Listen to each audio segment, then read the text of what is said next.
காட்டில் மாடு மேய்ச்சிட்டு இருந்தவனை பெருந்தலைவர் காமராஜர் பார்த்துட்டு ஏன்டா பள்ளிக்கூடத்துக்கு போகலன்னு கேட்டார். சாப்பாடு இல்லைங்க, அதுக்காக மாடு மேய்ச்சிட்டு இருக்கேன். சாப்பாடு போட்டால் பள்ளிக்கூடத்துக்கு வருவியா? வருவேங்க அப்படின்னு சொன்ன உடனே அந்த பெருந்தலைவர் மதிய உணவு திட்டம் என்ற திட்டத்தை கொண்டு வந்ததால் இன்னைக்கு எத்தனையோ பேர் கல்வி பெற்றார்கள். நம்ம தமிழக முதலமைச்சர் ஒரு பள்ளிக்கூடத்தை விசிட் பண்ண போயிருக்காரு. ஒரு பையன் திடீர்னு மயக்கமாக ஒரு மாதிரி சோர்ந்து உட்காந்துருக்கான். ஏன்டா அப்படி உட்காந்துருக்கான்னு, காலையில் சாப்பிடாம வந்துட்டேங்க. அம்மா எங்கே வேலை செய்கிறாங்க? அம்மா பூ விற்க காலையில் போயிடுவாங்க. சில சமயம் சோறாக்கி கொடுப்பாங்க, சில சமயம் விட்டுருவாங்கய்யா. பள்ளிக்கூடத்துக்கு நேரம் ஆயிடுச்சு, வந்துட்டேன்.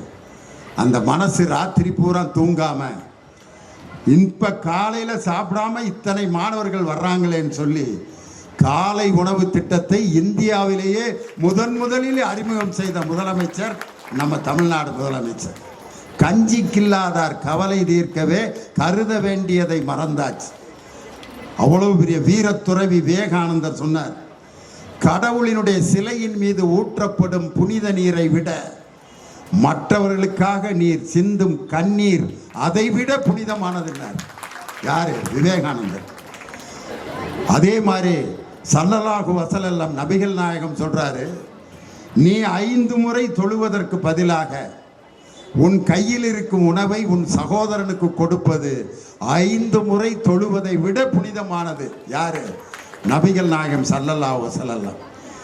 இயேசுநாதர் என்ன சொல்றாருன்னா, உனக்கு இருப்பதை உன் சகோதரனுக்கு கொடுப்பது எனக்கு கொடுப்பதற்கு சமம் அப்படின்னார்.